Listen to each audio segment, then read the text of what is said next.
Hi everyone. On October 29th in 2022, a tragedy occurred in Seoul, South Korea, in the district of Itaewon. This is known as the Seoul Halloween Crowd Crush, or in Korean, Itaewon Chamsa, which means the Itaewon disaster.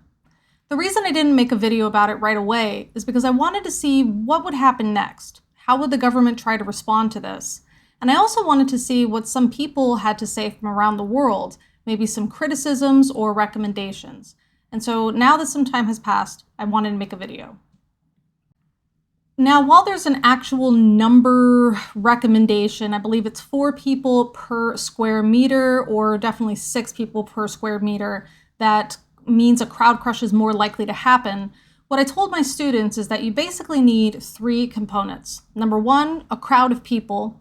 Number 2, a narrow area that they're walking through. And number 3, an area that doesn't have very even footing. When you put those together, it's pretty likely that a crowd crush is going to happen. Not because anybody's trying to be too pushy or get through too fast. It's just sometimes people slip and fall, trip and fall. And when that happens with that many people, then you end up in a situation where it kind of creates a domino effect.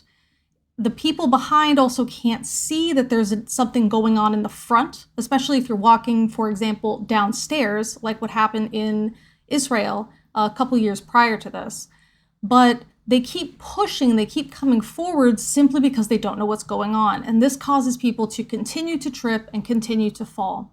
The real danger that comes with crowd crushes is asphyxiation. So it's not that people are stepping on you until you are crushed to death physically by having your internal organs and bones damaged. But it's that just the physical pressure of all of those people on top of you makes it very difficult to take in a breath. And so that's the biggest danger when it comes to crowd crushes. Let's go ahead and take a look at our map. Anytime there's an event in Itaewon, it's pretty much going to be in this area where the Hamilton Hotel can kind of be our landmark. It's going to be to the north and south of this main road. And the reason for that is, well, it's the main road. This is where you can get dropped off by taxi. You can see several bus stops in this area. And this pink part here, this is actually the main subway station. So if we go and check out the street view, we can see the main road is really wide, flat, very easy to navigate. There's a very generous, wide sidewalk on either side. But the problem occurs when we start going off of this main road. Very quickly, we can see we're sort of going back to the past. This road I've walked on a million times, and let me tell you, when it's in the winter, this is really bad. This area gets very icy, it's not well maintained. We can see it's pretty bumpy, pretty lumpy, and it's incredibly narrow. This is kind of a look back in time before the car was really commonplace in Korea. And these roads were basically built to walk and just to get to people's houses or like general stores. So these are not really driving roads. We can still see that some people do drive on them, but otherwise, even for me as a very experienced driver, I've done driving as part of a job, actually part of 2 jobs in the past, I would never, ever, ever want to drive through here. Just looking at this and thinking about driving is very difficult. This would probably be one of the nicer roads that I've seen, but again, you can see just how steep this is. And part of the reason for that is because of the geography of Korea, where the peninsula is about 70% mountainous. Now this area is pretty nice and well off, which is why the streets are a little bit better maintained. But closer to the main road, we're not going to get as much of that.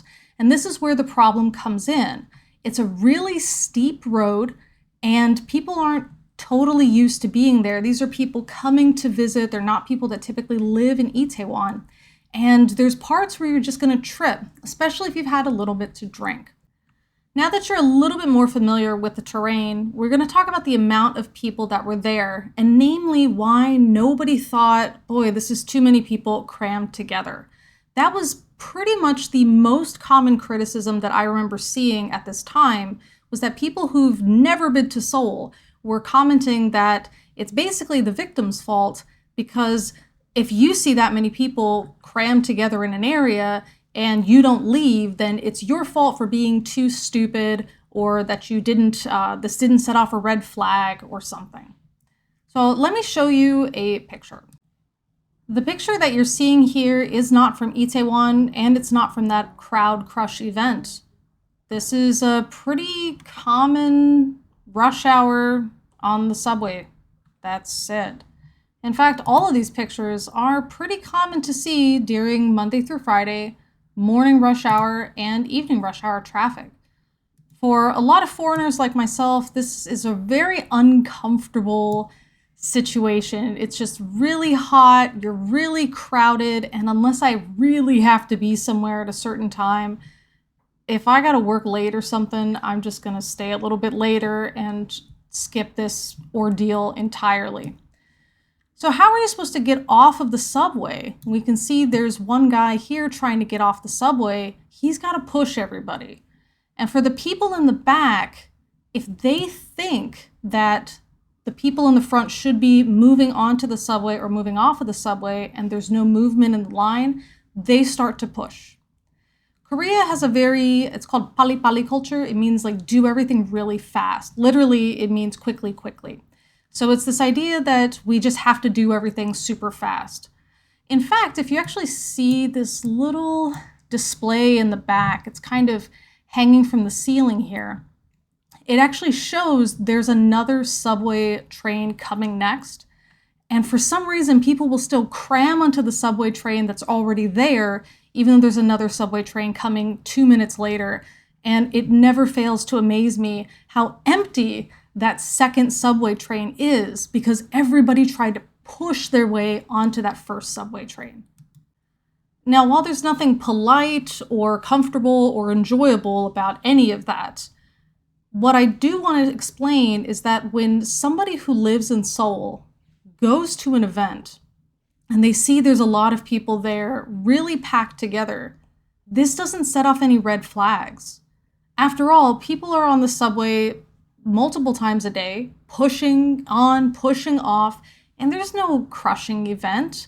People aren't falling and trampling each other. You just kind of keep moving forward. In fact, there was one time in the winter, everyone was wearing these really big coats and it was just really, really, really compacted on the subway. And I lost my footing. So I actually fell while I was still totally vertical. I was completely pressing on somebody else and I felt really bad for it. I just could not get my footing. And I wasn't in an area where I could reach to one of the above head handles to pull myself back onto my feet. I had to wait until we were stopped and some of the people left so I could kind of fall forward back on my feet again. It was bizarre. I've never encountered anything like this. But if this is something that could happen to me, I'm sure it happens to a lot of other people. So this idea as well, where you can kind of slip or have a mistake or something can happen, and it didn't cause a crowd crush, it didn't cause a huge tumble of a bunch of people. In fact, I can't even think of a time where I did see a bunch of people falling, getting onto or off of the subway. This is just not something you think about. So I really wanted to address this because there was so much criticism that I saw, a lot of victim blaming, where people were saying, if I saw that many people crammed together, I would have just left. Well, in Korea, it's to be expected. Plus, it's not like this is the first time that there's been a Halloween event in Itaewon. Back in 2015 or 2016, I attended a Halloween event in Itaewon. It was really super crowded, and yeah, I enjoyed the people I went with, but just the amount of other people in attendance, I never went back. And I'm someone who loves Halloween, but just that many people, no thanks. It's just not my style. But nobody was trampled, nobody was crushed, nobody died. And in fact, nobody died before that or after that until this event had happened. So again, it's not as if this was on the forefront of people's minds. Crowd crushes are unfortunate, but they're not something that happens so commonly. So how can we actually prevent this in the future? That's the big question that the police are trying to think about, and other people like traffic engineers and urban planners are also wondering about. Now, of course, when it comes to planning events, especially events that require permits because the public roads are going to be shut down, there are absolutely crowd control measures that are required, police that are required, and if it's beyond a certain number of people, other emergency vehicles have to show up as well. This is not like Korea doesn't have any measures in place. The problem is that with the Itaewon Halloween event, it's not an event that any one group is putting on. It's not as if 3 or 4 different bars get together and they decide to host some big event, shut down part of the road, and they apply for some kind of permit and crowd control procedures. It's just everybody congregates there because Halloween is a foreigner holiday and Itaewon is the foreigner district. That's pretty much it.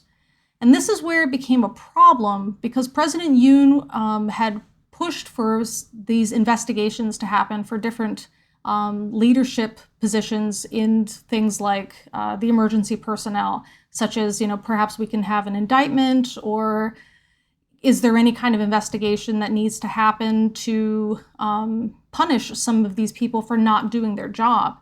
And overall, it was a pretty difficult thing to pin on anybody. The reports were coming in from people calling on the phone saying, hey, there's a lot of people in Itaewon. Okay, so what? In fact, on that main road where we looked with the map, there's a police station right there. Any of the police officers already knew there's a lot of people in attendance. The phone calls were just, there's a lot of people here, something bad might happen. And that was one of the criticisms, is that something bad happening could be predicted, therefore you failed to predict it, it's your fault. And again, this is not anything new. These events have been informally held in Itaewon. These are not anything that needs crowd control. There's tons and tons of people crammed together in the subway station every single day, multiple times a day, and these are not things that need crowd control. There's no EMTs present. There's no police officers controlling traffic. It's just a thing that happens. And so I don't think it was necessarily possible for the police to anticipate that something like this would happen. Is it predictable? Sure. Again, as long as you have a lot of people together in an area, it's a narrow area, and there's uneven footing, of course a crowd crush is potentially going to happen. But then, who's actually in charge of organizing this? Is this a nonprofit thing? Is this a government thing? Is it all of the people who are involved and are going to have their bars or restaurants visited? Is it something they should get together and petition? And this is where it's still up in the air. There hasn't been any law passed on this. It's just mostly, we should do something about it. That's kind of where it's at. And so that would be my question to you is, in your country, what is the rule about this for people who informally gather? Who's in charge of organizing or bringing police officers, EMTs, and firefighters there? Is there a way that this could feasibly be done? Is there something that, is it something that's the responsibility of the government?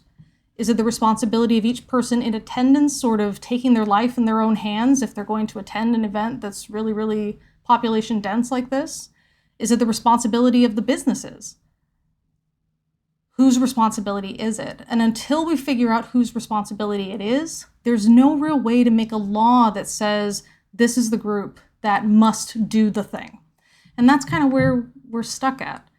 I wish I had something more concrete for you, but I think this is a good video to make because I do want to hear your guys' opinion. I want to hear what happens in places around the world where you guys are at, but also, what do you think?